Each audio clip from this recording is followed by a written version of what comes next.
If you have not followed his Triple H Horse Racing podcast, you're missing out. It's one of the best podcasts in the country.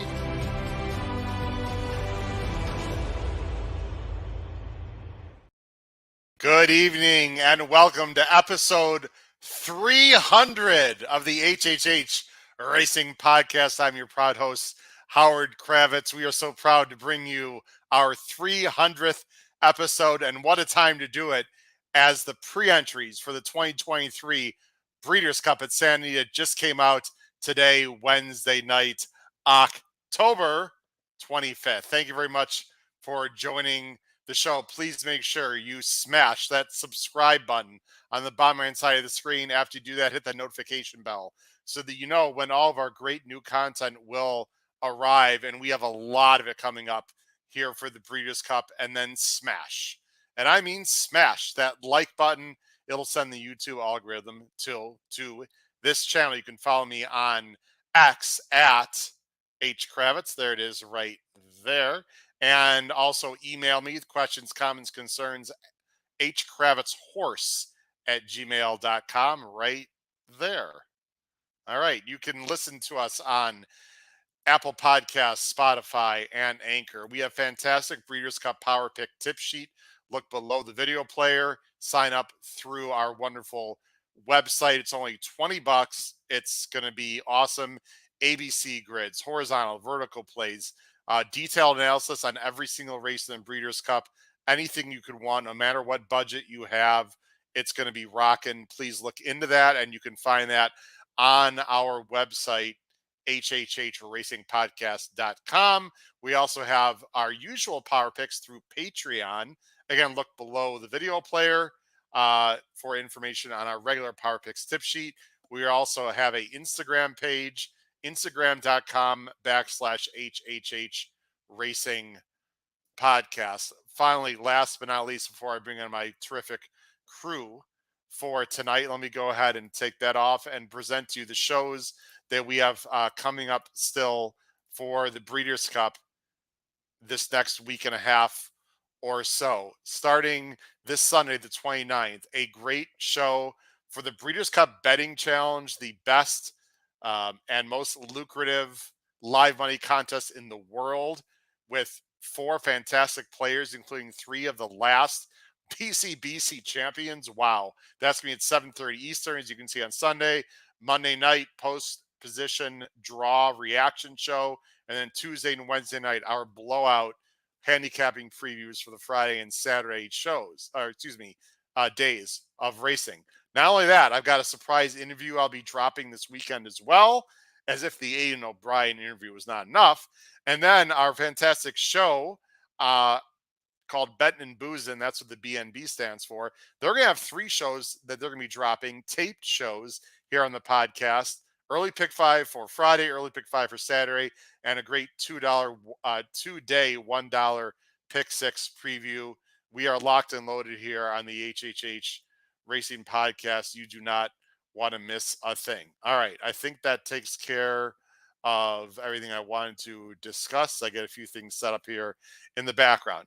Let's go ahead and bring on tonight's crew. And we've got some great people that are going to be joining us tonight to give you intel on the pre-entries. Of course, they came out at noon Eastern today. So let's bring them on in no particular order. First, co-host of our flagship show from the East Coast of Maryland, Mr. Pete Visco, and then host of Bettin' and Boozin' from the Chicago area, originally Chicago area, Kyle Roscoe, and co-host with the Bettin' and Boozin' show, student at the University of Kentucky, originally from the OC in California. Let's bring him on, Noah Maher. Guys, how are we doing today? Slowly wasting away, but, as you can hear in my voice, everyone, so I apologize for the coughing attacks that you'll hear, but I'm excited to be here, guys. It's going to be a great show. What's up, young gents? Kyle, what is going on? Kyle's struggling. Pete, you're struggling a little bit. How you doing today, Pete? How you feeling? Yeah, plugging away, scratchy throat. I'll be coughing and blowing my nose and doing everything just like Kyle. So yeah, Orlando will do that. It should be an excellent podcast. Yes. Wow, and Davy Lane had a cold in the UK. Noah, you sound like you're okay. He's a college kid, right? There's germs all over the place, so he's all good. I know. I know. We'll be doing a lot better a week from today. So that's true. That's true. In the near week. Absolutely. I'm hanging in there other than my voice, guys. I've had a very busy week of teaching and already got parent-teacher conferences coming up for the next day and a half. Got more podcasts to do. I think Friday noon to about Sunday night, I will be saying nothing. I'll give my voice rest because we got more great podcasts coming up next week. Guys, very exciting. Pre-entries came out for the Breeders' Cup. For those of you watching and listening, we just dropped and had some incredible live and tape shows. Please check out the show I just did live with Davy Lane on all the international pre-entries. It was about an hour and 45 minutes of horse racing joy, getting into detail about the internationals. And guys, it won't be a surprise to any of you on the screen. Davy Lane had some very strong and excellent opinions with great intel. Check out that show, episode 299, I believe. And then, of course, Aidan O'Brien, guys, was just an absolute treat and a pleasure and an honor to have with Paul Halloran, helped me with that. Episode 301, I believe. Just check it out on our channel, guys. I'm getting all the numbers mixed up. All right, guys, let's get to the pre-entries. I'm just going to do a quick whip around here, starting with Kyle. When you watched or saw the pre-entries in general, one of your few first thoughts, Kyle? That there's a lot of Euro representation this year, and there's a lot of good Euro representation this year. Last year at Keeneland, Howard, we talked about it at length. There were Euros coming over, but there wasn't, their top of the line type of horses. But now, I mean, just in one race alone, you have Mostadaf, Auguste Rodin, and at least two others that could vie for that favoritism spot. It's just that race alone tells you the type of year it's going to be at the Breeders' Cup. Pete? Yeah, I think the coolest thing about the pre-entries is just you always talk about the fields and you anticipate the fields, but to actually see the prospective fields and you go, oh man, that's a good race. Oh man, look, that's a good race. That's a tough one. And there's only a couple of the races out of them usually that you're like, that one looks like either it's sort of a layover or I don't see a lot. But for the most part, you just look at it and go, man, that's a tough one. And I do that every single time, even though you basically know the fields for the most part. But like Kyle said, some of the Euros pop in and then the Japanese horses pop in and you don't know where they're going to go. And you're like, all right, they really made this one tough. Nah, for sure. And I mean, most of the races are very good. And no, I don't. The PPs have not quite come out yet. At least I've not seen them in DRF available through a certain package that I purchased that everyone will be benefiting from. You guys know what I'm talking about. Noah, this is one of my favorite times of the year and favorite nights when the Breeders' Cup pre-pre's, even though they're just the pre-entries come out. It's nice, though, to see buyers of 100, 105, 103 instead of seeing some of the nonsense we see on a daily basis. Yeah, I know a lot of us are getting excited. I feel like a little kid again, getting excited for something to happen. Christmas in October. Yeah, seriously. But yeah, what Kyle said, I was going to touch on. We've got close to 50 entries from outside of the U.S. 9 Asian entries, and I believe 43 other international entries. It's it might be the biggest amount of entries I think we've seen internationally. Yeah. I was going to say, we saw how they dominated last year on the turf. So it's always exciting to see, how they can come over and, destroy us again. Well, not according to maybe Pete Visco, and I will tell you a little sneak preview. If you guys didn't check out the Davy Lane show, I know you will. It was a fantastic show. The Philly and Mare turf, there are some Euros in there, but Davey and I are a little wishy-washy in that particular race with the Euros. But anyway, people can watch that show and check it out. Now, Noah, you might want to move your camera down just slightly. You're a little bit on the bottom of the screen there. Sorry. Guys, I gave a lot of thoughts with Davy Lane. My first thought was, wow, there are a lot of Euros. Like even in the juvenile turf sprint. Which Kyle, unfortunately, and Pete, that's not so good for us for reasons that we will. We need some Tanya Harding to go down over and who's out there in Santa Anita. We need the Tanya Harding again. We need to knock a few of those out. All right. Well, you're Italian. I think you. I can send some people. I got to just call my dad. I just call my dad. If I didn't say it. We got the mob. I'll just call my dad. We can send some people out there. Yikes. All right. We Jesus. are, for the record, legally, we are joking, everyone. We don't need to get ourselves in trouble. All right. I think let's go to some comments in the chat, guys. Then we'll get right to the pre-entries. Who do we got here? Bill Kelly, right from the start. Wow, what a terrific series of shows today. Great job by Al Howard. Thank you, Bill. I really appreciate it. Everyone on this show, let me just say this. I'm going to say it a few times next week. Without everyone you see here on the show and Charlie Freeman, of course, Paul Halloran, and Patrick Kunzel. I mean, we are a team. I could not do this by myself. These guys have been awesome, and especially Kyle, Noah, and Charlie, and Patrick, the Bet and Boozing guys, have a lot of content coming up next week that they're going to be dropping. I can't wait to see all of that stuff. We got Racing Downwind is here. Howard, great BC preview with Davey. I agree, and I think you guys saw Davey Lane might be coming to California all the way from the UK. That'd be pretty cool. Here's a new person, Frank Segona. Frank, I don't believe we've seen you in the chat. How you doing? Can hardly wait. I agree with you. Terry Frank, congratulations on episode 300. Appreciate that. Robbie Courtney, round 2. Yeah, on a great HH day of podcasting, YouTube streaming, getting pumped for the BC. Ooh, Robbie's competing in the BC. That is very exciting. Jeannie Retz got a good question. When do the PPs for Breeders' Cup available? DRF should be putting out the pre-entries for Friday and Saturday tonight. According to their website, they were going to be dishing them out tonight. So it should be very soon, Jeannie Red. In fact, when they're available, we're going to take a look at those. And guys, again, don't purchase them because I purchased them already. But they are not made available, at least to my knowledge, yet. But if we got that, we'll let everyone know. Simon, yeah, we agree. Pete and Kyle agree with that for sure. The flu is a serious thing. Let's see here. What else? I think that's about it, guys. We got a lot of their. Please keep commenting in the chat as we go through this. All right, guys. Banners off the screen. Let's do it. Juvenile Turf Sprint. I'll just go in different orders. I'm going to keep you guys on the screen for the most part, but just so people can read what you're going to see coming up here easier. We're also going to do both. So, Juvenile Turf Sprint. Kyle, why don't you tell everyone out there listening and watching why myself, you, Pete, and Paul have special interests in this race? Well, it's Howard sadly doesn't have the other. He's got the wrong page up. Well, Put he the doesn't real have the page other up. screen. It is the main body of the field. That's right. The main body of the field. But if you on the also eligibles list, we have our horse Shards, who's the 4th horse on the list. That's not that surprise, did not get boys. selected. He has it. There you go. He has to have it for this race, of course. But Shards, you can see, is 4th on the also eligible list.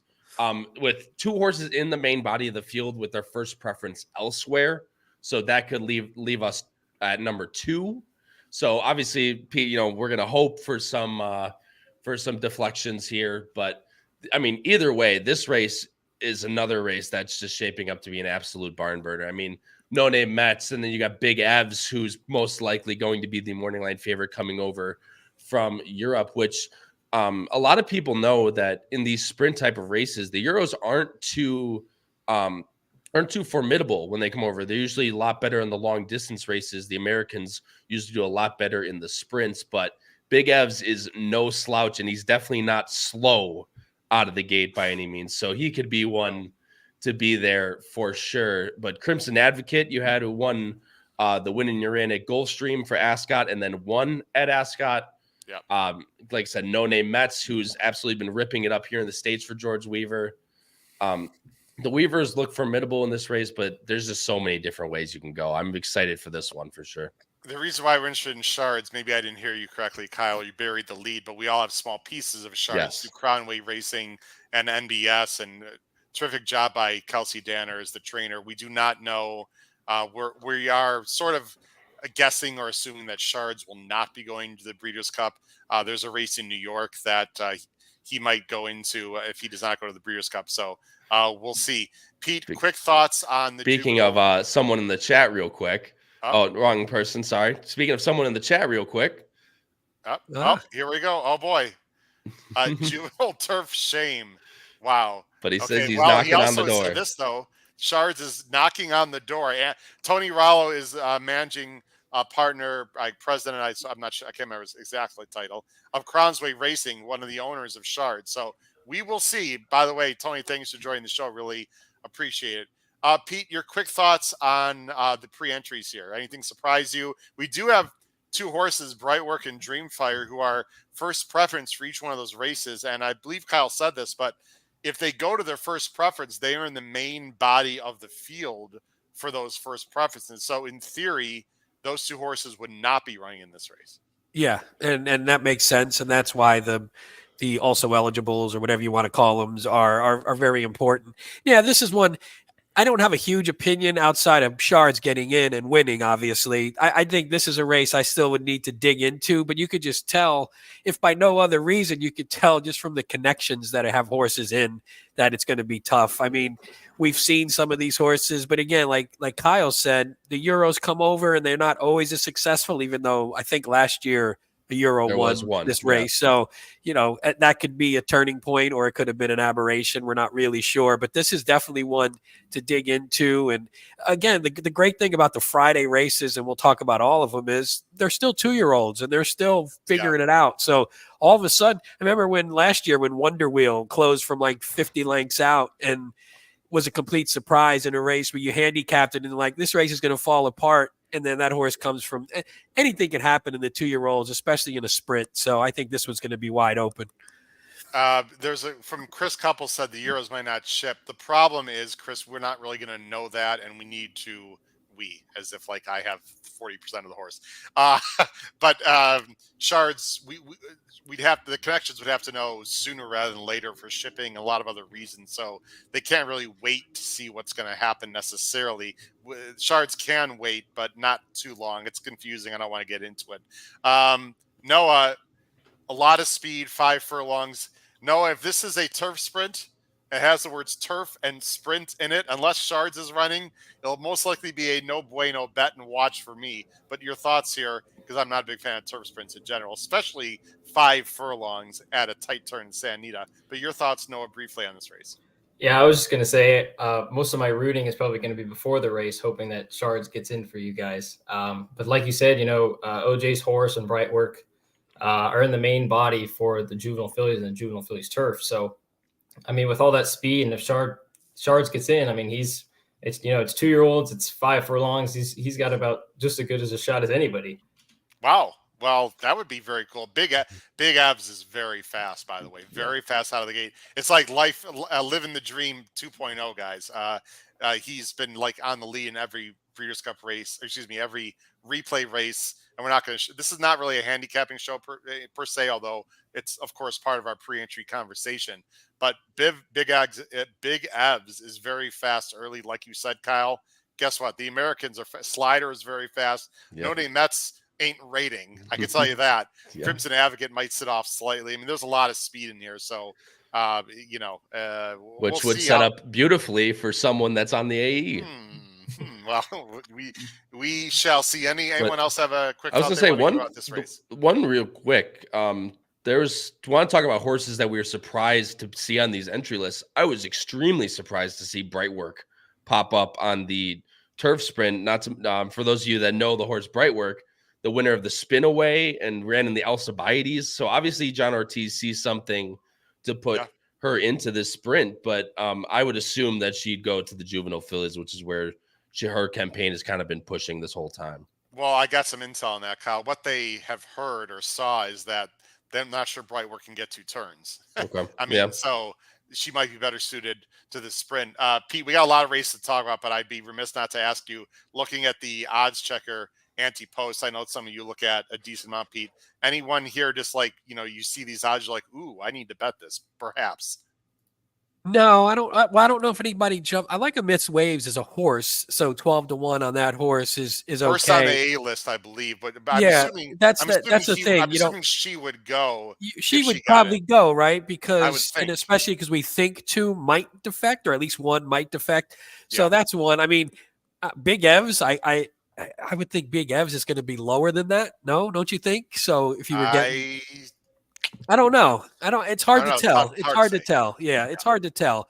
So no one jumps out at me yet. But again, that's just I don't have a feel yet for the juvenile turf sprint. So I need to dig in to see if there's any of the long shots. Again, until Shards gets in and is hopefully 20-1, then we can talk. Corey Shore is the new person in the chat who actually reached out to me through email. Corey, look forward to talking to you actually after the show or this weekend. Appreciate you shouting out. Yeah, when did George Weaver become Wesley Board? He's got several in here, including a Miss Wave. So Crimson Advocate, known to Mets, etc. It'll be very interesting to see what he's going to do with those horses. All right, guys, let's go on to the next race here as I get that set up. The next again, we're doing the Friday races first, going pretty much in order. Juvenile, fillies, on the dirt. I don't think there's any real surprises here, guys. The horse to beat and maybe the lowest price horse of the entire weekend, Tamara for Mandela, the daughter of Beholder, is going to be extremely tough to beat. Any quick thoughts here, Pete, on the juvenile filly pre-entries? No, I mean, I think you said the most important thing is I feel like this might be the lowest horse of the whole weekend. So this is the one that you have to figure. If we're talking like we do, we're not going to get into handicapping, but the key on a Friday is if you're playing the Breeders' Cup Pick 5, is this the kind of race? Do you single or do you try and beat Tamara? Because that's going to be probably where it comes down to. And I think that's the thing that jumps out in this race. I mean, there's good horses in here, but she looks to be a bit of a cut above. So I didn't see Maiden Focus in here. I know Just FYI is his horse. He's one of our people. So tipped him out last time. Yeah, and I cashed in on it. I think 2 races ago and last time. So I think there's horses in here that are interesting, but if Tamara runs her best, she's probably gonna. I don't know. You were gonna bring up the odds? I wonder what she is right now. Yeah, we can bring up. Well, I'll bring up the odds after we. Yeah, sure. But Tamara is gonna be Tamara. I think it's Tamara. Is gonna be very tough to beat. Noah Mandela. We all know how good he is, and he was unbelievable at Santa Anita. I believe every single Breeders' Cup win he has had in his career has been at Santa Anita. I have to double check that, but I believe I heard that earlier this week. My only concern with Tamara, Noah, and I'm going to continue to bang this drum. Obviously, Mandela is a master and knows this horse. I still don't like the fact that Tamara took a little break after the last race, which was done purposefully, by the way, and has not gone 2 turns. I think 2-turn experience is absolutely crucial in these juvenile races, but based on the breeding and the talent, it might not even matter. Yeah, I feel like Mandela definitely could have tried to get her in a 2-turn race. The last couple of weeks they've been running at Santa Anita, but it's Richard Mandela. You'd think he knows what he's doing. Me personally, I'm a California guy, so whether or not I bet this horse or whether or not she's 4 to 5, 6 to 5, I'm going to be rooting for these connections. You ain't getting 6 to 5, Noah. I tell you that right now. I'd say honestly, I think 3 to 5. I think she's going to be that low. Really, she's going to be very low in the betting. Kyle, one horse I'm at least interested underneath. This is really not being very creative or clever, but I thought Candide was pretty impressive when she won for Pletcher in the Alcibiades at Keeneland. I just again like the fact that she's gone 2 turns, but she's slower than the rest. Yeah, and then Tamara. I was going to say you're going to look at the figures and you're going to see everybody is a cut below Tamara, but I mean, a horse I'm interested in underneath could be Vivi's Dream. I think she ran a really good race in defeat to Candide, I believe, as well. So it's just a matter of what that pace scenario is going to be, and if anyone's going to be able to run with Tamara. She's so fast, and to your point, Howard, I do think this, and it's basically a toss up between Tamara and Goodnight Olive as to who's going to be the lowest price on the entire weekend. Most likely for me. And I just think the Beholder story and all that's going to take root. And obviously with how much she kind of lays above this field is that I think Tamara will be the lowest price on the entire weekend. Yeah, there's going to be a lot of Tamara love. I tipped out Vivi's Dream and was disappointed that she couldn't get the job done, to be very honest, although Candide looked good. But any other thoughts, guys, before we move on to the next one? Nope. Nope, we're good. All right, let's move on to the next race we're going to discuss. Let me make this a little bit smaller. Juvenile, excuse me, that's the one we were just on. Let's go to the next one. How about this one, guys? Juvenile fillies Turf. There's only one horse in here in the main body that has a preference somewhere else, and that's, we already talked about Dreamfire, who has first preference in the Juvenile Turf Sprint. So you'd think that most of these horses will be in the main body of the race, although there are a bunch of international horses in here. I think the big story, I'll just go ahead and go first, guys. The big story to me was something that we tipped out on this show worldwide exclusively before almost anyone else, and that is Opera Singer, who I was planning on singling, guys, and I thought is an absolute monster and is a monster. For Aiden O'Brien is not in this race, and they decided not to bring her over. This race to me is very wide open. We'll show the board in a little bit. I could just tell you right off the start that Davy Lane, again, excellent punt from the UK, is very high on Carla's Way for Simon Christopher, the Euro coming over from there. He thinks she's very good. But no, we'll go to you first. I think there's a lot of homework that needs to be done in this race. I think a lot of horses here that people are not familiar with. Yeah, I would say based off of what I've seen so far, I haven't really, deep dived too much. But just visually, Buku stood out to me a little bit on opening weekend. We saw her run. She was definitely impressive. If you want to go with the California horse, Flattery for Peter Urton was very impressive. At Del Mar, she didn't really run super well at Santa Anita, if I recall. But two in this race, maybe not, competing necessarily with Carlos Way because Davy Lane was so high on her, but others that could maybe run at a price. Yeah, I think Buku and Hard to Justify for Chad Brown, to me, were the most impressive visually. United States fillies. I've got to do some more homework for this race. Pete, any thoughts? Yeah, you mentioned about Opera Singer. I'm glad she didn't come, in all honesty, because it makes this race more interesting. We don't want you love to see the best, so I don't want to say it that way. You love to see the best horses, but from a gambling standpoint, you don't want to have back to back.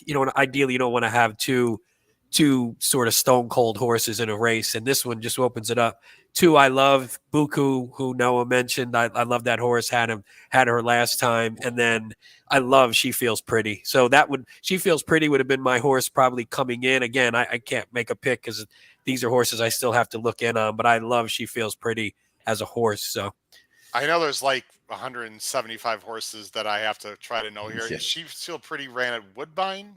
I can't remember where, but I know I had her, and she was very, very impressive. Popped a nice figure. I'm not good. My memory sucks these days, so I don't remember where, but she was very impressive. Was it the Natalma or I know that Woodbine. You are correct. Natalma is the correct race. Yeah, the Woodbine Philly race was pretty good rating and looked pretty good. Kyle, did I go to you, Kyle? I can't. No, you didn't. But everyone took away what I wanted to say. Buku was a horse I tipped out on the podcast and on Twitter last time. I loved Buku. Obviously, very impressive, as the guys said. And then you pointed out that Hard to Justify would be my other American horse to look for. But this is one of those races, guys, that you are just going to have to deep dive into these Euros and find if you are liking them or if you think that the Americans look more impressive. It's just we did it last year with the Juvenile Phillies turf with Victoria Road and all type of stuff like that. It's just a matter of you're just going to have to deep dive into this race and find what, because no matter what, I think you might get a price no matter which way you go.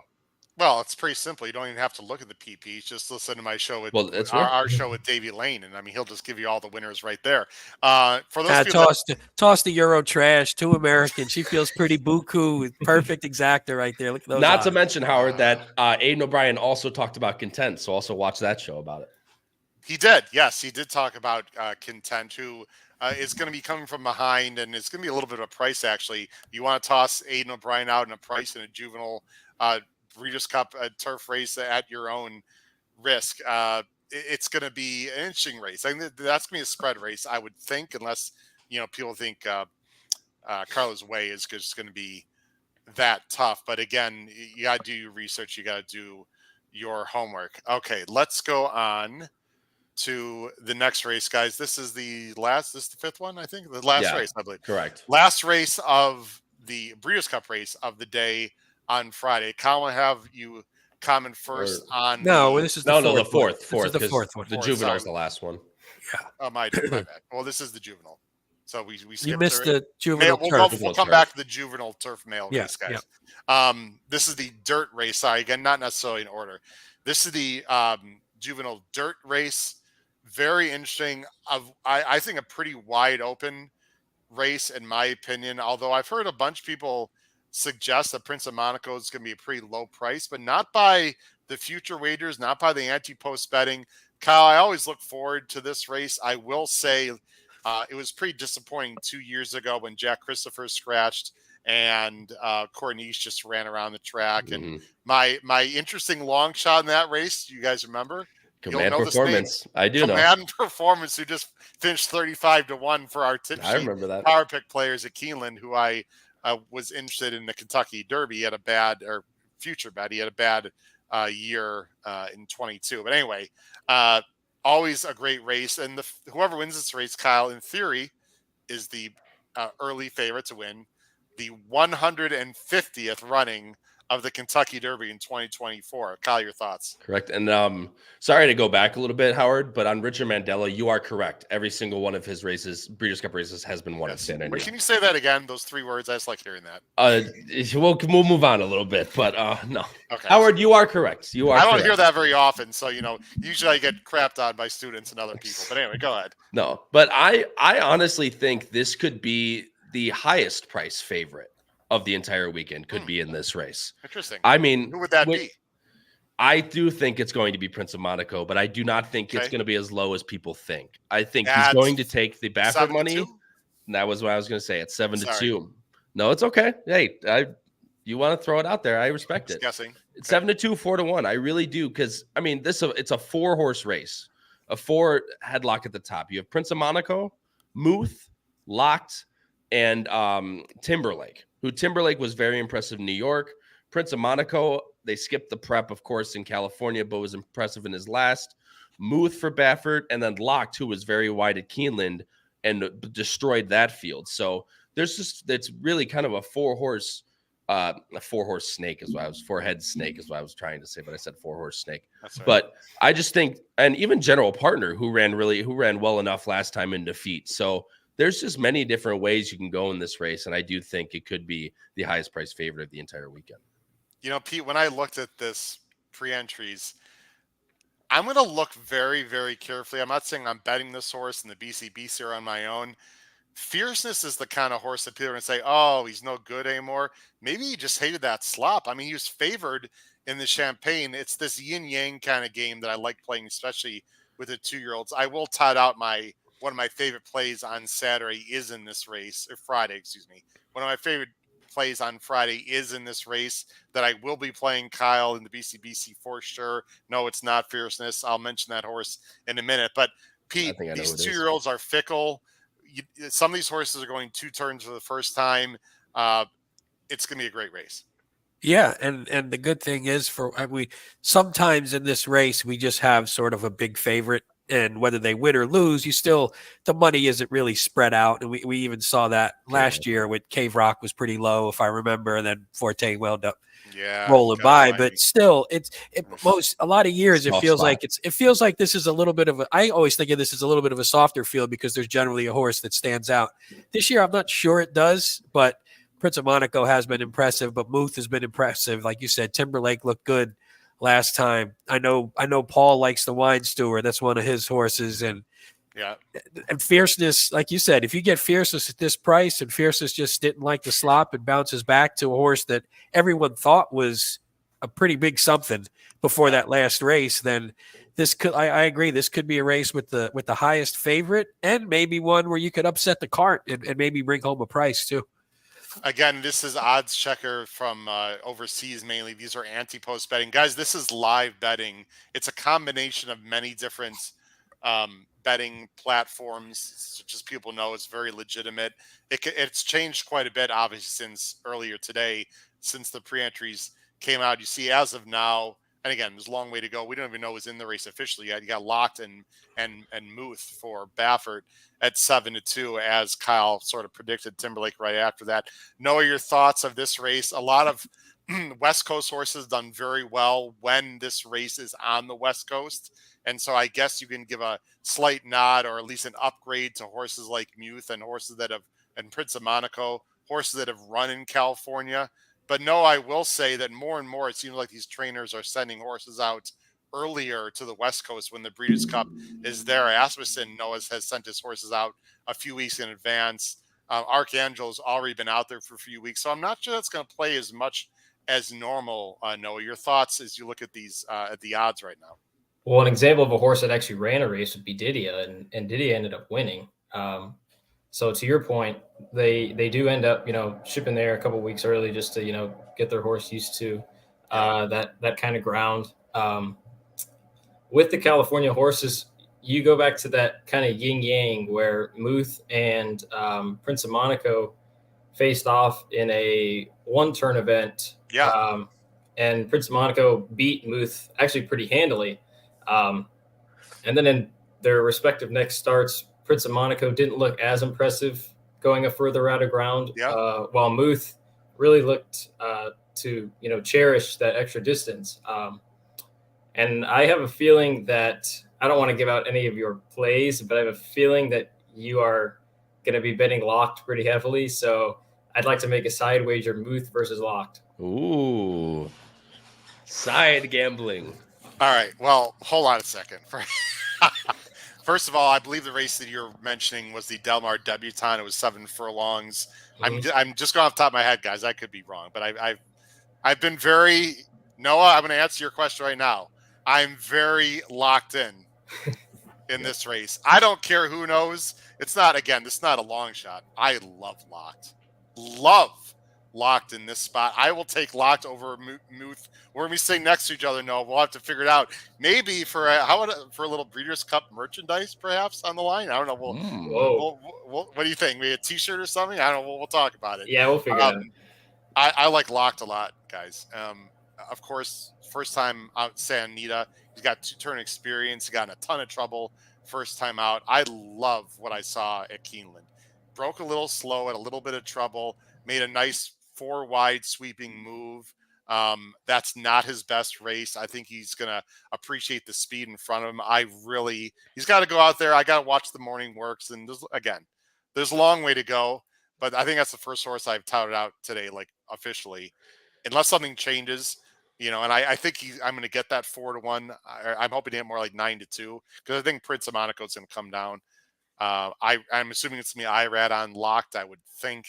I like Locked quite a bit. Kyle, you were going to say something? No, I was going to say one thing. I mean, obviously, you guys talked to Aiden O'Brien. I mean, what if Johannes Brahms comes into this race too? I mean, because he talked about him coming over to this for the juvenile as well, because he's got 3 other horses in the juvenile turf we'll talk about. But I mean, that could play another role into this race as well. I got a little intel. Are we ready? No, I don't know if he's going in this race, but I do know that Johan Brahms is fast early. Yep.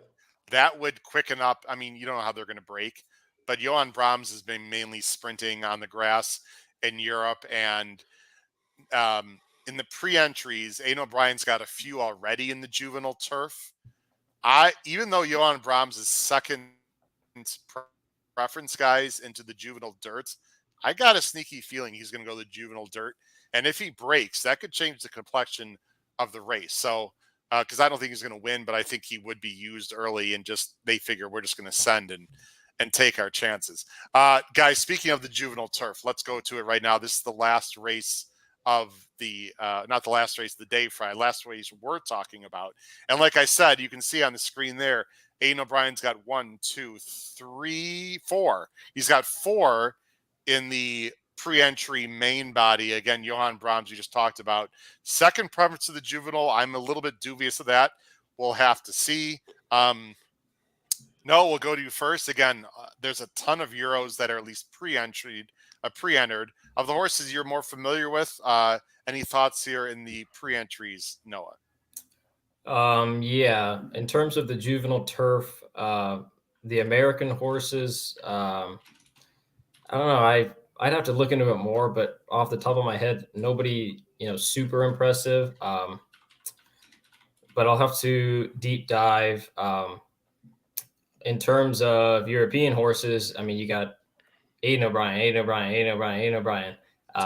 who are going to be, contenders. Yeah. So if they're, anything decent, I'm thinking Aiden O'Brien's probably got a pretty good shot to win this race. Yeah, I would say, let me just give everyone a little, again, if you're watching for like deep dive handicapping, that is going to be coming up on our our Tuesday night and Wednesday night shows next week. I can tell you a few things just real quick. Unquestionable is I'd be shocked if he was not in this race. Just ran well, a good second, going 7 furlongs. River Tiber has never been past 6 and will be more forward. So that River Tiber is more of a speedier horse. Mountain Bear, Davy Lane doesn't think quite as highly of, just broke his maiden, I believe. And then you got Johan Brahms. This is not, guys, as strong uh, uh, a group of horses that Aiden has brought over. I will say that for this race. And we saw on the show, Pete, Aiden O'Brien in this race is 6 for the last, I think, 17. I don't know if I have the number correct, but it's like 31% in this race, and no matter where it's been held. So this race and the turf, the Breeders' Cup Turf Classic, so to speak, are his two races that he's been most successful in. So I'm assuming many of these on the screen of the 4 of them, I would just, to in my mind, I think 3 of them will probably go. That means to me 69% of the time he loses. So I say we can we can find a way to beat him, especially all 3, because they're probably going to take money on name alone. You would imagine. And there's a Charlie Appleby in here who's, I assume, is going to. Yeah, let's look at I didn't look at the odds in advance. What do we have? Unquestionable, River Tiber. Yeah, Legend of Time. I do like Carson. I mean, Carson's Run is a quality horse. Ran a nice race last time, but again, sometimes there's just a gap between ours and theirs when it comes to anything on the turf, especially when it comes to the Breeders' Cup. So you're going to have to figure it out. Someone mentioned Talk in the chat. I assume that's a pretty big price since it's not on the screen there. So I assume, I don't even know if there's odds. Maybe it's a lot higher. But I like Talk as a horse, especially. I think had a rough trip last time, Trish. Especially it could be a horse to get underneath. Yeah, Trish is on that. Maybe it Where was did that Trish. horse run last time? I don't recall that. I can't remember, but I think that, right. Look it up. I don't have it in front of me. Right. Okay. Maybe not on the win end, but at a huge price, especially maybe as sort of an underneath. If you're getting, I mean, again, can you scroll down a little? Is there even is that horse even on there? Sorry, yeah, we can show more. Sorry. Oh, beautiful. Yeah, there's not. There you go. He ran 5th in the Bourbon. Yeah, so again, not probably not on the necessarily on the win end, but if you're looking for just a crazy horse to muck up a super or a try, I think that one maybe just had some trouble and is going to take no money because of a 5th. And all the other horses, most of the horses in these races win, which is why they're here. So the ones that don't, sometimes they float up, but they're still quality horses. Kyle, there's usually a horse in this race that's like a really good Euro, like Victoria Road, or I can't remember who finished second Victoria Road last year. Silver Knot, Silver Knot, thank you. This race, this is not the highest quality juvenile turf we've seen, really, from the foreign entrants or the American horses. This is another cluster, I think, that is going to be a spread for me. I know a lot of, like I mentioned, a bunch of the Aiden horses like to show tactical speed, and they do break well. But again, a lot of these horses haven't been 2 turns. And I know Calvin says, well, the Euros, they can get 2 turns. They go uphill and blah, blah, blah. Okay. Some of them, yes. Some of them, no. It's a big question mark. It's tight turns, left-handed. This is another tricky race. The juvenile turf races on Friday, to me, both of them are very wide open. Yeah, and I mean, I feel like over half these races that we've talked about have been completely wide open, including the juveniles. So it looks to be a great betting day on Friday for us. And I mean, just even like you said, I mean, I think it's either going to be an Aiden O'Brien. It's either probably going to be Unquestionable, or it's something really weird's going to happen in a race like this. It seems like it's either going to be very straightforward, where you'll be like, well, why didn't I just think of just going with this horse and moving on? And when they run 1, 2, 3, right? That's what I mean. The 3 right in a row, yeah. Or something or something wild, yeah, or something crazy. I mean, no one would be surprised if that happened, guys. All right, let's go ahead. We're taking too long. That's my fault, guys. We got to move this along here. Quick interrupt. Yeah, we're gonna go to Saturday. We'll be a lot quicker here for Saturday's races. Big ass fans. I should have let you say it, Kyle. I know you love saying that. Big ass fans, Breeders' Cup Dirt Mile. Look, there's one big name in here. Obviously, it's Cody's Wish. It's an unbelievable story. We don't have to get into it in details. There are some other decent ones in here. There's also a lot of cross entries, Pete. This is always the one race where we really don't know where some of these are going to go. Yeah, it's weird. And you see some of these where I'm like, a few of these horses you go, they probably shouldn't have first preference in the Classic. They should have first preference here because I think the field is a little lighter. This is a weird one. Aside from Cody's Wish, the story, and I know it's very important for this show and all the people on here and Paul, and it's a great story. But Cody's Wish, after his last 2 races, looks like a horse you might try and beat just on paper in a race like this. But then you look at the field and you go, it didn't come up super strong, especially if some of these go to the Classic. Practical Move looked impressive last out, but I mean, that was against an allowance field off of however many months of a layoff that was. So looked impressive, is good, probably is better going shorter. But again, I mean, Zozos, Charge It. I hate Charge It. There's certain in here. Dreamlike was cool last time, was closing, I think. Lost, I forget who Dreamlike lost to, but was closing and looked pretty impressive. But National Treasure, I mean, some of these horses are just not top shelf. So this is a weird race. I don't. It's a weird race. It's going to take to see. Let's see who actually stays and who goes.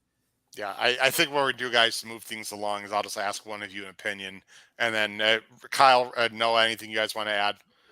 I'll add one thing, real quick thing. I think Cody's Wish is going to end up being looked over, like you said, Peter. These last 2, he either doesn't run very well because of his last 2, or if he runs his Met Mile race, he wins this race by 5. Oh, and yeah, for sure. And that's it for me. Noah, when you look at the odds checker, any posts, anything catch your fancy? Anything get you excited here from a betting perspective? I'm taking that Practical Move bet right now. Wow. I like that, Noah. I like it.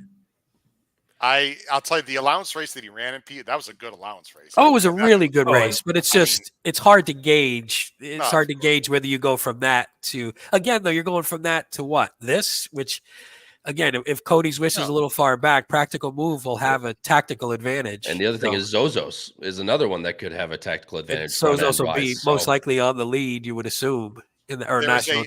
Guys, there's a Davy Lane special in the Dirt Mile. People just have to watch. I know exactly. He loves the horse in the Dirt Mile. I'm just going to leave it at that. All right, guys, let's go ahead on to the Maker's Mark Breeders' Cup Filly and Mare Turf. We're going to show next on the screen. Again, there are many Euros in here. If you're not familiar with some of these overseas horses, you're going to have to do more homework than normal, but there is one name in here, actually 2 names, and of course they're both Italian names that we have to mention. No, I'm gonna let you go first. Gia Romanica, whose first preference is in this race, and in Italian, who has second preference to the mile. So it looks like that Gia Romanica will probably go to the mile, and in Italian will go here. In Italian on the lead, going 1.25 miles, starting down the hill. She could be very dangerous here, maybe at an okay price. Yeah, I know I don't want to spoil anything about the Davy Lane show, but I watched a little bit of it. If you guys haven't watched it, you should go check that out after this. But he was really high on Inspiral. And then the Aidan O'Brien interview, excuse me, he was really high on Warm Heart. And if Aidan O'Brien's calling Warm Heart a serious horse, the horse is legit. So in terms of Euros, it seems like one of those 2 are going to be really tough to beat.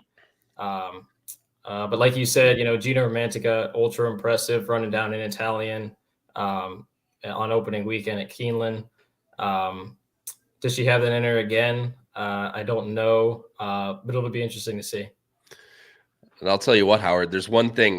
Not only did Aidan O'Brien talk highly on Warm Heart, his exact words were, "She will be tough to beat," was his exact words in that interview. So, I mean, I do want to clarify something. I don't want to get us in trouble. I thought that's what he said originally, and then I listened back to it a few times. He actually said that in regards to in Italian, if in Italian gets the lead okay. early. Then that's my I know it did sound like that a little bit. I was like, wow, for Aidan O'Brien to say that, I was a little surprised. Just watch it back. That was my interpretation. Watch it back again. He was saying that in Italian would be tough to beat if she got to the lead unpressured. Okay. But watch it again. I want to just clarify that. No, I appreciate it. Yeah. Pete, quick thoughts here on the Philly Mirror. I like this race a lot. This is sort of one of these underrated kind of races. We've seen some bigger prices in this race over the years too. It's always a great race. And, I love an Italian. She's one of my all-time favorites. But I think she's going to lose, and I think she's going to get run down. I'm not sure by who yet. Probably, I like Inspiral as a horse. I don't like Gina Romantica that much. I think that last one was her sort of, that was her race. I off the top of my head, I would sort of toss her for me, and then I would take maybe an Italian. And if you look at this, let's see. An Italian is actually not. I don't know. Well, they have her listed at 16. There's absolutely no that's not freaking way in this God's green earth that an Italian be 16. But I think part of that, Pete, is because the overseas bettors, or we're just not sure where she's going to go. I think that's part of it. But maybe she's lost her last two. Maybe people think she's lost a little bit off the fastball. I don't know.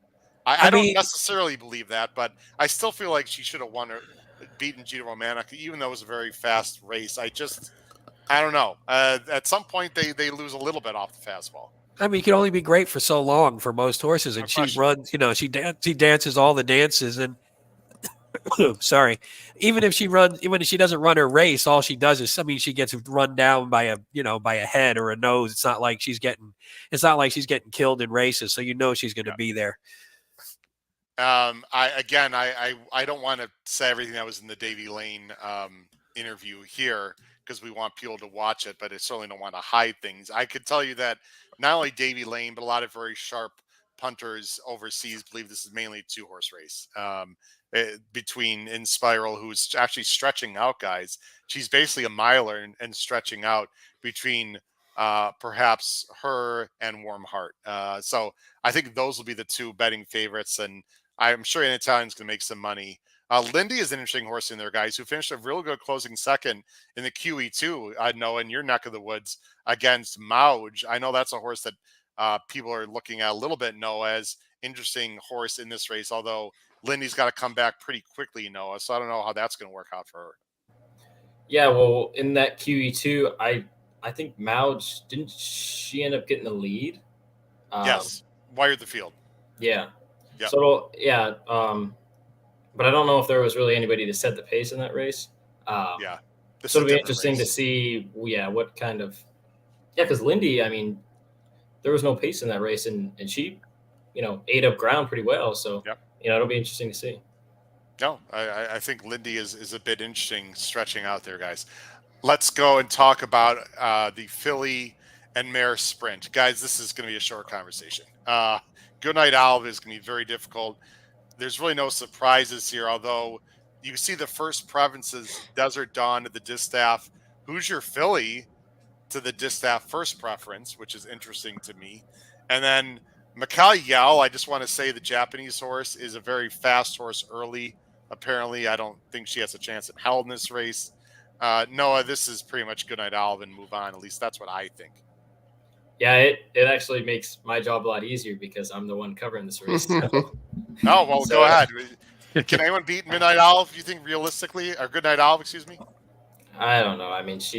She won this race last year, so it's going to be really tough. I was actually really impressed with Yuguri's last race, fighting back down on the rail. That was against Wicked Halo. Wicked Halo, yeah. And Wicked Halo kind of isn't, where she's been before. But you never know. If, Yuguri, she's shown that fight before. She can get a little brave, but Goodnight Olive's Goodnight Olive. So, Peter, Kyle, thoughts? I'm Goodnight Olive's. It's Goodnight Olive Society. I like Society. Yeah, I would say Society would be the threat, because anytime you get a horse who can gun it on the lead is a threat. Sounds like a Dave Weaver special. Ice cold. Is that right, That's Kyle? right. That's my plan. That's what I'm hoping Kyle, what for. odds do you think you get on that exacta, honestly? Goodnight Olive Society. I'd be hoping for somewhere around probably 6-1. Because Goodnight Olive is going to be low. On that exacta? Yeah. Okay. I don't. But the one thing I don't like. I apologize for this. The one thing I don't like is I do not actually. I listened to the In the Money Media show today, and I agreed with something they said. I don't think Matarea or Carmel Swirl will be anywhere near the money. I don't think I don't think they have a chance to run in the money, but so I will not be playing them. But I think Society is actually pretty second choice right now. I'm assuming because of her speed. Pretty strong. Yeah, pretty strong second choice for sure. So it's be interesting to see. It's an Ida, who is a horse for Baffert, I believe, who I don't like at all in this spot. But no Kirschenbach lug for you, Noah. That's a horse I liked last time. I think we were playing a little bet together, and we had that horse, if I recall. I liked her, I think, more than you. I don't know if she can win this race, but she's got a little home field advantage and a closer in a race that's got some speed in it. I don't know.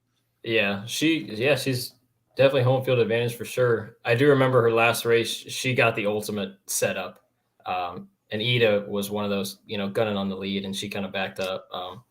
But for her to even have a chance to get in the money, I'm going to think that pace is going to have to be very hot. I agree. Let's go ahead and move on, guys, to the next race as I bring it up here just a second. Got to do that. Got to go forward. No, we already did that one. What am I doing here? Hold on a second, guys. Be patient. Okay. The mile, right? The mile's next. Yeah, I'm having trouble going forward. This is very bizarre. It's like, oh, there we go. Sorry about that. Okay. Breeders' Cup Mile. Yes. Guys, like this race a lot. I love the Breeders' Cup Mile in general because my girl Goldakova, Pete, back in the day, one of my favorite horses of all time. Kyle and Noah, if you have not seen the replay of Goldakova's first win in the Breeders' Cup Mile at Santa Anita, holy shit. Most impressive. Maybe young. I'm not that young. In my entire life. Wow. When she found that hole, Pete, oh my goodness. It's just ridiculous. Let's go ahead and bring up that right now. Whoop. You know what? I don't know why it keeps. Okay. It's wrong race. Yeah, it is the wrong race. I don't know. Just gotta go back. There it is. Go the other way. Philly Mare Sprint. Go the other way. Other way. Two more that way. One more that way. Yep. There you go. There we go. I'm sorry, guys. It's been a long day here. Who should we go? Pete, thoughts on the mile Italian first preference to the distance race we just talked about? Gio Romantica would like to come here, though, in this one. Yeah, I don't really care where she goes. She's not going to win either one. But this race, the one surprise was seeing Paddington in the pre-entries. Yeah. I guess that was I didn't watch the Aidan O'Brien one yet. I haven't done any of my Breeders' Cup pods yet. I was saving them for the weekend. But did he mention that Paddington was coming? Or I don't remember. What did he say? He said that Paddington they had to see how he was going to work this week, and it was sort of these are my words now, touch and go. It was one way or another. But Paddington really hasn't been mentioned much in on the Breeders' Cup website or other places. So no, I thought he was a definite out. I thought it was out shocked, for sure. Yeah. I don't want to speculate on what this horse does, but if he's in this race, that's a huge addition to this race. Yeah, he's been hasn't been as good, but still the talent that's there. I'm a Casa Creed guy. Casa Creed's one of my favorite horses. I'd love to see Casa Creed win this race, and I assume you'll maybe get a price because some of the Euros will take money, and Marge was pretty impressive, and if Paddington does get in, but Songline is a monster, and Songline is going to be so hard to beat in this race, and I assume, when you bring it up, what do we have here? Let's see. Spiral, by the way, is not going to be in this race. At least that's not the plan. And Ken Ross obviously isn't. So you have, So you look at those odds. I mean, it's pretty wide open, and I assume it will be. I would think Songline would be. What do you think, Kyle? I think Songline would be the favorite ultimately. Right? I think that's where the money. That's where kind of the buzz and the money's going to go. Is towards Songline. I don't think she'll be. I don't think. It'll be very, very low by any means, but I think maybe like 3-1, 5-2, somewhere around there for the favorite of Songline. But I do agree with you, Pete. Yeah, but I mean, this is an awesome race. I mean, if you look at just the list of horses, you go, man, almost all of them. I mean, Cheryl Spite ran what last year? Didn't Cheryl Spite run second in the mile? Yes, second. Right, because I hit second or third. So I hit that try. Yeah, I remember hitting the try. I can't remember. this is just a great field, top to bottom, regardless of who stays in. Like, even if obviously we think Up to the Mark will be gone, and in Italian most likely will be gone, but it's a great field, top to bottom. I want to push back a little bit on Sing, and there are a lot of great comments in the chat. I apologize, we haven't been showing as many comments in the chat. People that are watching live, we just have a lot of things to go through. Songline can absolutely win this race. There's a Japanese horse that we haven't gotten to yet that I really like, that we haven't gotten to yet. It's not in this race, by the way. So just looking at some other. Sing agrees with you, by the way, Pete. So he well, we lies do have Casa very Freed, we I'm do have assuming. very smart or listeners. Songline. We do. We do have very smart viewers and listeners, obviously. Like, you should show the next one. Robbie Courtney has some really smart opinions. Vale Place has a very smart opinion. Well, you know, I mean, tried to show, very only the ones that compliment you. I mean, those are the only ones that obviously have any brains in the chat. There we go. Today. That's the ones. Dang. Yes. I do want to ask you guys. Actually, I didn't want to do that, but I'll bring this back up in a second. Noah, up to the mark. Excuse me, not up to the mark. Up to the mark's going in the in the turf. What do you do with Master of the Seas? Won unbelievably well at Woodbine. Weak field, lost in a tough beat that I saw. You and I both saw in person, along with Kyle, who's shaking his head. He knows why. So up to the mark, who's really good. Dreams. I think Master of the Seas might be over bet. I think I'll be trying to beat him on the day at somewhere around 5-1, 9-2. That's my gut feeling, at least for me. Yeah, I heard somewhere, I don't remember where it was, but they made a good point when they said you don't really see an American horse out kicking a Euro on the turf very often. Although Up to the Mark, that was super impressive. Heartbreaking for Kyle. I felt really bad for him because I thought Master C's got the bob, so I was trying to assure him, and sure enough, it wasn't. So I felt I'm really on the bad. photo. No, of course I didn't get the bob. I'm in the photo. But yeah, I agree with you. No, I mean I agree with you, Howard, too. I'm going to say can Master of the Seas win? Yes. Over bet and bad bet? Yes. At what he's going to be 5-1, like you said. I think he would have to be somewhere in the 8-9-1 range to be anywhere to be bet for me. Wow. Guys, I haven't even mentioned this publicly yet, but I'm going to do it right now. Two things in this race, just in general. Number one, I respect your opinion on Songline, Pete, and Songline might be the best. But when you go 1 mile at Santa Anita with a big field and tight turns, just a lot of weird stuff happens. I think it's a very difficult race. It's very trip dependent. I wouldn't rule out an American winning this race. I don't love the Euros that are coming over in this race. There's a horse first on the also eligible list, which we didn't show, that is 50-1 on Odds Checker, that I have loved since I saw him at Saratoga, and he's a 3-year-old. If More Than Looks gets in, what is this? We got to remember this, guys, at the 104 mark of the show. If More Than Looks gets in this race, which you would assume, right? Because I assume he will. I think he's got a huge shot to finish underneath third or fourth, maybe even high second, more likely third or fourth, and key a huge trifecta or super. I think More Than Looks is extremely talented. I love seeing when I saw him in the horse flesh. His race, Pete, at Churchill was just mind-blowing, especially for that turf course. I think he's really good. It's an incredibly difficult spot. More Than Looks, my bomb play underneath. Anyone have any? Am I crazy, or is he just not good enough? Yeah, I don't even think that's surprising as a take. In all honesty, I think that's. Really? I think a lot of people are going to have that take. 50-1 right now. Well, they don't know squat over there. That's the overseas betting. What do they know? We talked about that already. What do they know? Yeah, when they get here, they'll see that closing kick from that horse last time, and then you'll know that this horse is going to be coming late. Yeah. So what the hell's a kilometer? I'm Casa Creed over More Than Looks. I'm with you. Throw out the, throw out the Euros. Who needs them? All right, that's pretty cool. And we're having. Okay, guys. This is why I think this is the problem. This is why live show you have backup battery, because I think my mouse just, speaking of poo poo, I think my mouse just went poo poo, or I don't know. But we're gonna check it out. But anyway, as I continue to talk on here, guys, any other thoughts? Will an American win this race, or will be win by a foreign invader? What do you guys think? For me, it's obviously we have to see the final field, but and see who deflects and who doesn't. But I mean, can we claim Maj and Master of the Seas at this point? I mean, they both ran in America at least once. They're not Americans. Come on. Come on. I mean, they won They're not once American and twice. horses. Come on. Nah, Either way, not American horses. I do like the prep coming into the U.S. first. I don't think Master of the Seas will win. I mean, Gina Romantica, I wouldn't even put her out of contention or him out of contention by any means. I mean, it's just this race just looks to be extremely wide open. Could be won by a lot of different horses. Noah, what nationality do you think will win this race? If you had to guess.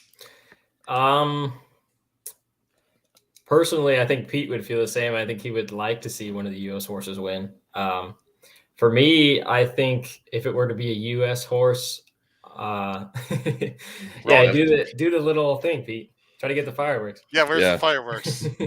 I don't know. It was like a 2-time thing. Now nothing Yeah. happens anymore. It doesn't work with me anymore. All right. Just again, let me just show this banner before people maybe have to leave early or whatever. We've got Power Picks tip sheet below the video player. It's only $20.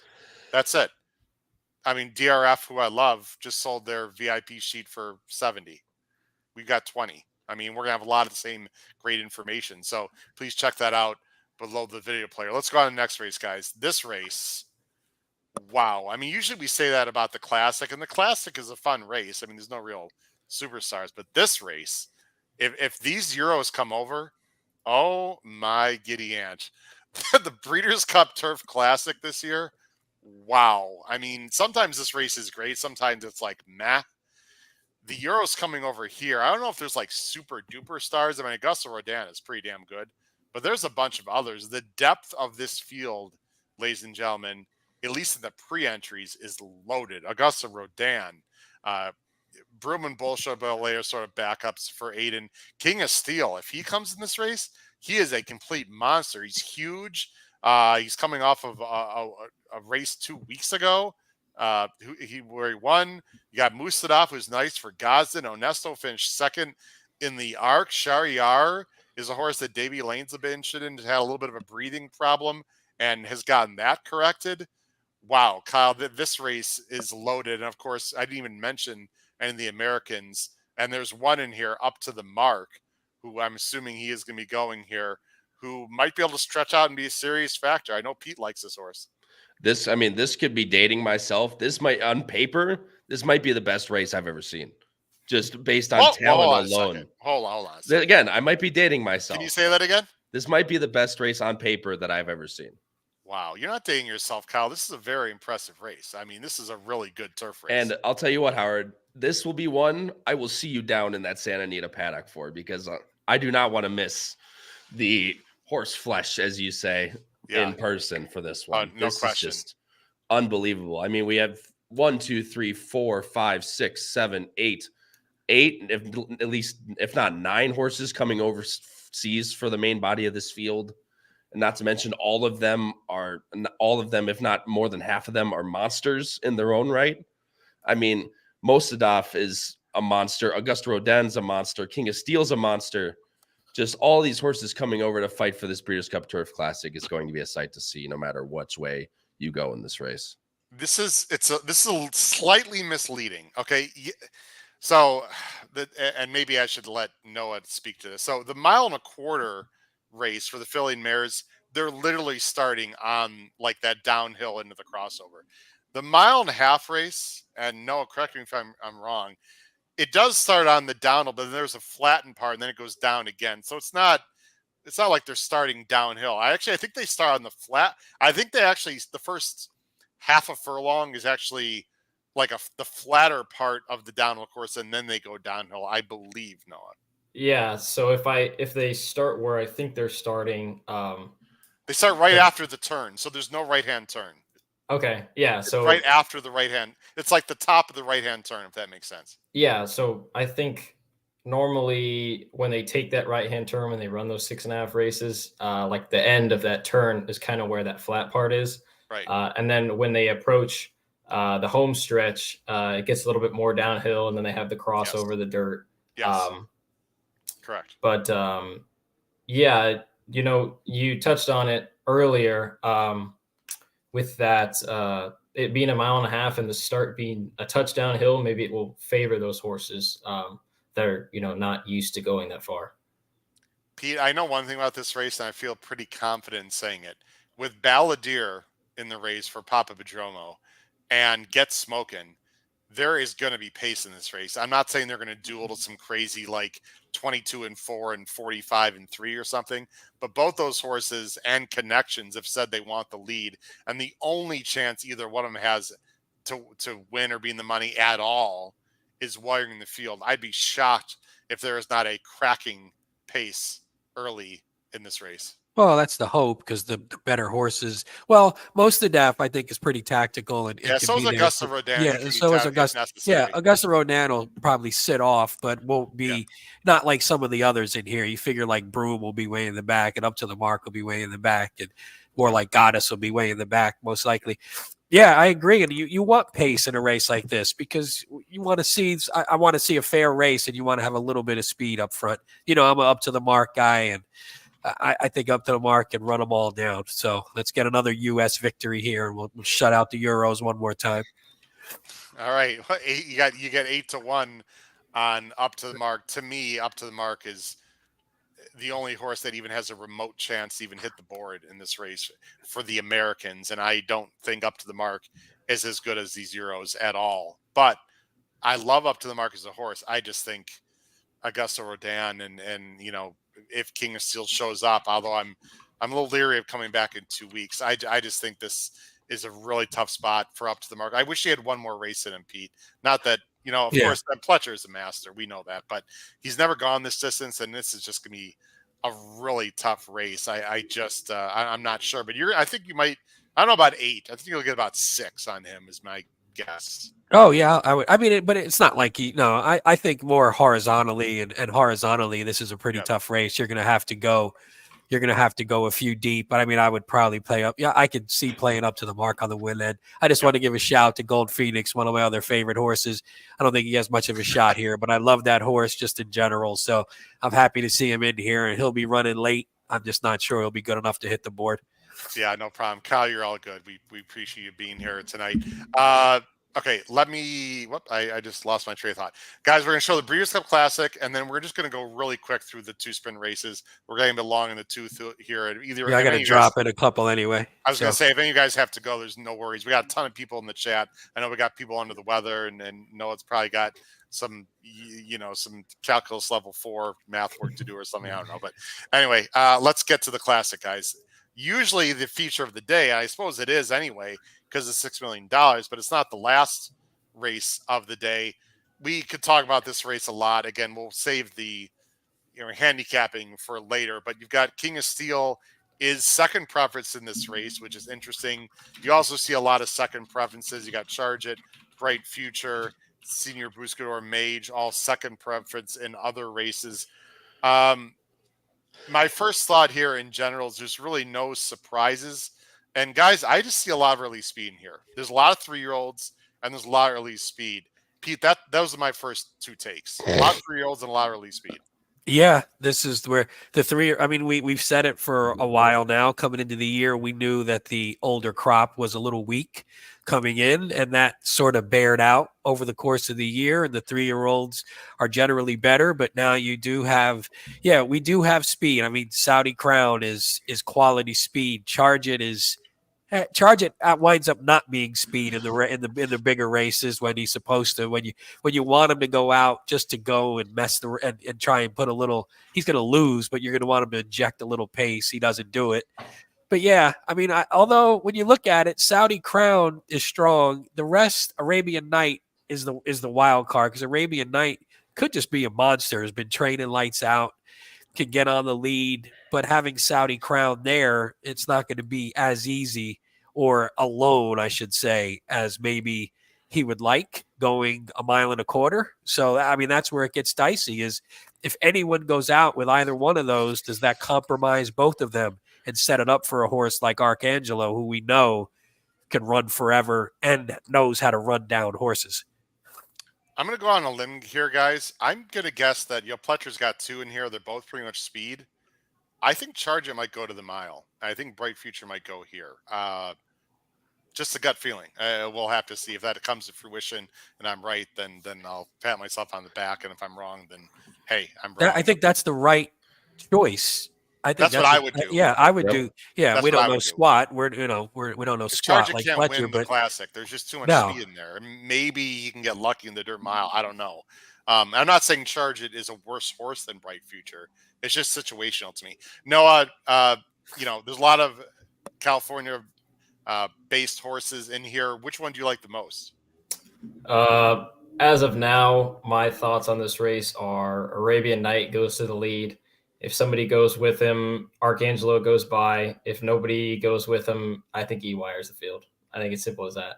What is Side Crown doing? Going to take a nap in the gate or what? It just depends on how Seen fast Arabian Night can before. go and if he's really that good.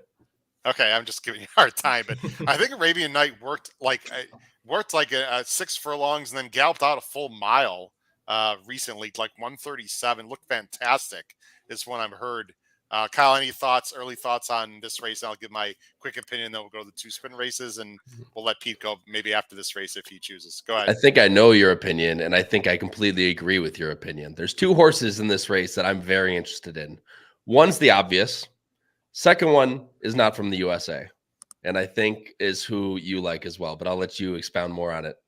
No, go ahead. You're listening to my opinions. You're a smart man. That's why I got you on this podcast. And by the way, if you had completely different opinions, I still love you on this podcast. So, well, one way or another, I think you're very interested in the Dubai World Cup winner, and that's I Ushma am. Tesoro. And I am. especially there's only one person on this podcast who hit that horse to win live That's true. on the live show. We won't say who. Noah, great job. Oh wait, that was We won't say who that was. I so- think all the speed in this race that we pointed out only helps Ushma. So, any thoughts on the odds here, Kyle? As of now, what you see on the screen? 10 to, that 7-2 area for Arcangelo is what I expected. That's what I put in the chat.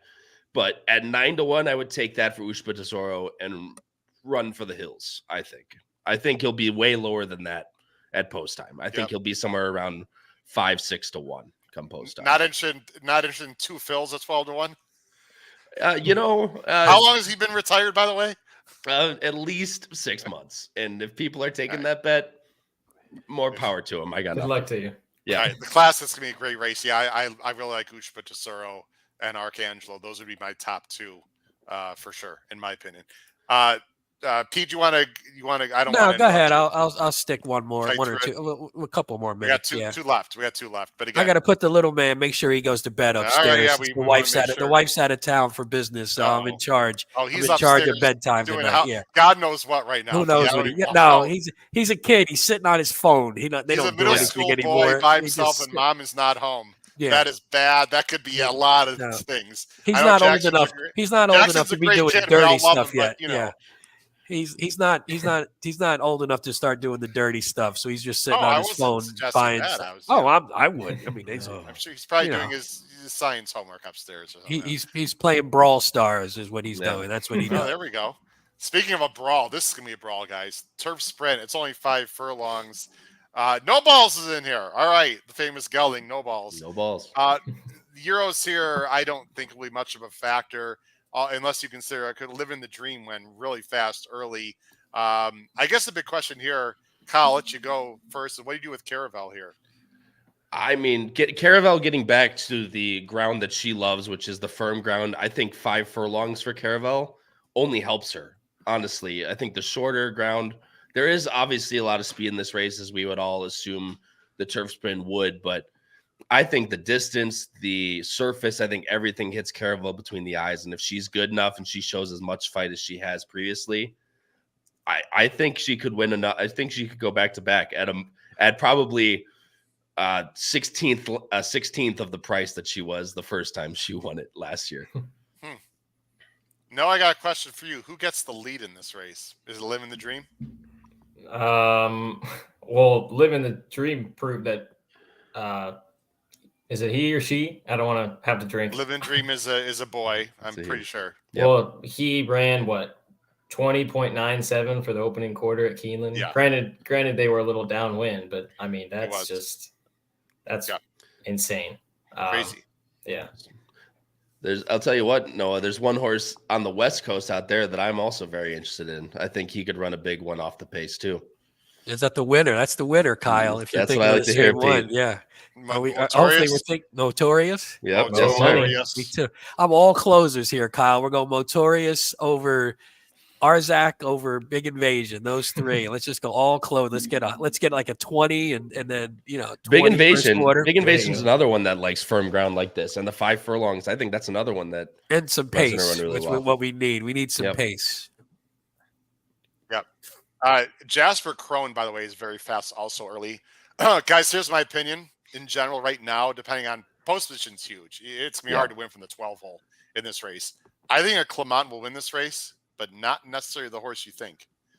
Roses for Deborah, guys, is a very talented filly, and she did not like that. Remember that Parks was ridiculous that day. Toss that race out completely. Don't sleep on Roses for Deborah, especially if she gets a good post. She is very good. Maybe just as good as Big Invasion going 5. I'm fascinated to see where that horse goes. Let's just give a quick look at the odds, and we'll go to the last race, guys, for the Turf Sprint. Again, I'm sorry that these are not in the order. There we go. Here are the odds. Princess. Anyone want to comment anything they see here on the screen before we move on? I'm living like the those dream odds, being. right? I feel Princess is out, by the way, not in this race. Go ahead, Kyle. Caravel at 12 and living the dream at 9-2 seems insane to me. But again, I get it. There's just a lot of speed. Motorious at 8-1. That's a good price right there. That's a good price. I hope Shaquille O'Neal's lost some weight because I don't understand how Shaquille. Oh, it's just no O'Neal, just Shaquille. Shaq versus Biggie Smalls. That's a good one right there. That's a good race. Let's go to the last race, guys. This is a huge race because it's going to end like everything. It's going to end the BC betting contest, and pick sixes and everything. And it's the Breeders' Cup Dirt Sprint this year. Bring it on screen right now. You have Jasper Crone first preference to the turf. Everything else second preference. Not a huge field here. What is it? 1, 2, 3, 4, 5, 6, 7, 10, I believe I see. I'm not going to say disappointing. There's some nice horses in here. Pete, I'll let you close it out. Is it as simple as Elite Power Champion once again? Well, I love Elite Power. It's one of my horses. I love the exacta here. Elite Power, Speedboat Beach, lock it up, toss everybody else. Kyle? I think Speedboat Beach is going to take a lot of buzz. I think it's for good reason. He is fast, and if there's one horse that's going to beat out everyone else for the lead, and granted, Gunite's fast, and all these other horses have speed, but Speedboat Beach is like another level of fast. And going back to 6 furlongs, I think he could be very tough, especially if he gets the lead by himself somehow. Once again, Pete, Kevin, very astute, of course. We all know Kevin. I mean, we know, yes, very smart. Or maybe it's NRDW. The smart one, Kyle. NRDW, we know that. For sure. Is it those two, Noah? And that's I think the pace is going to be, it's always fast. I don't know if it's going to be like blazing. I don't really, if there's anyone that could, unless Jasper Crone just goes nuts. I don't really know if there's anyone that could really go with Speedboat Beach in the first, let's say, quarter mile, or maybe the first 10, 15 seconds, let's say. Yeah, Speedboat Beach is, super fast. It'll be interesting to see post draw where some of these horses end up being. Yes. Just because this is, this is probably the smallest field that we've seen over the 14 races that we've covered. You guys like to do I don't really have a strong opinion. But when you guys talk about the Derby, you like to talk about, who, like, you like to do the fun little bets, like, who finishes last, who has the lead, whatever. I have a bold prediction that the Chosen Brawn will finish last in this race. Ooh. I like it. Is there actual pari-mutuel wager that we can do with that or no? Yeah, I wish. Do a side bet, a little gambling bet.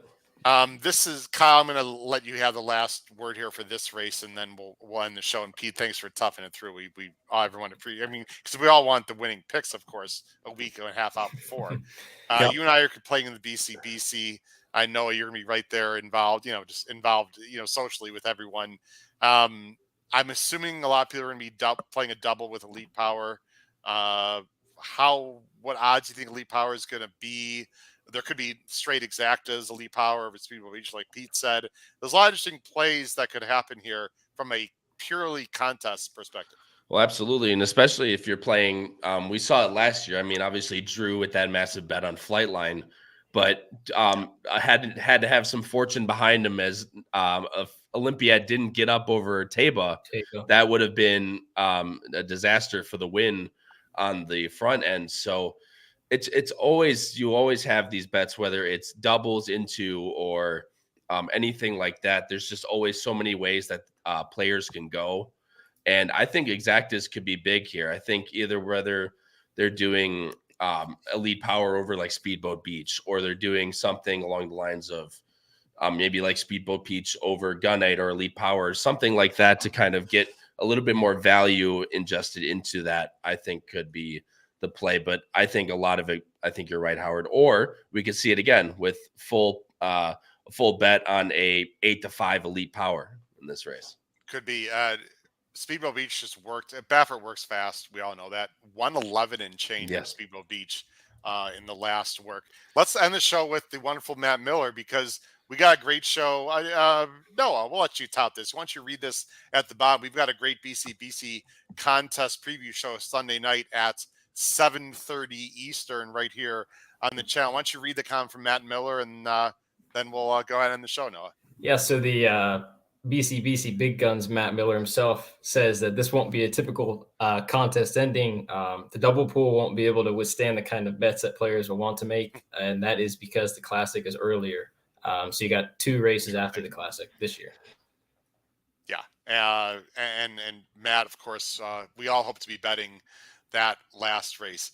Guys, it's been a real pleasure. Thanks to Kyle and Pete again. Thanks for sticking out your sickness. Get better, both of you guys. Kyle, quickly promote the tomorrow night show on Thursday, October 26th. We give the date because people might be watching this way after. Yeah, October 26th at 9 p.m. Eastern, so a little bit later than these shows are. But Betting and Boozing with myself, Noah on the bottom left. I can never understand my directions.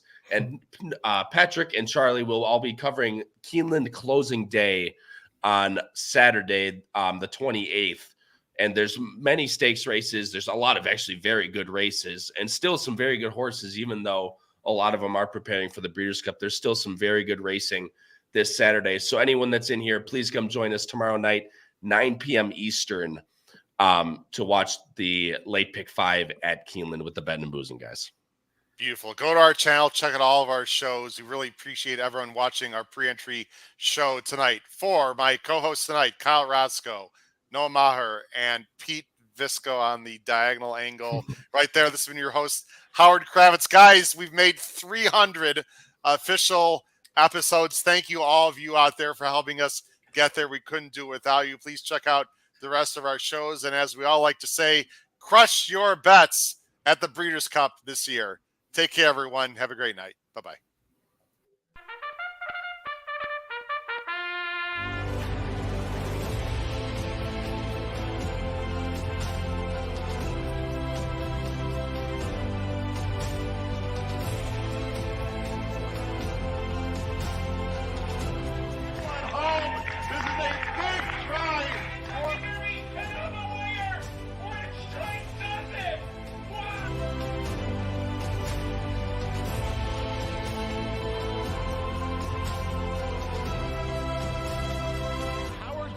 If you have not followed his Triple H horse racing podcast, you're missing out. It's one of the best podcasts in the country.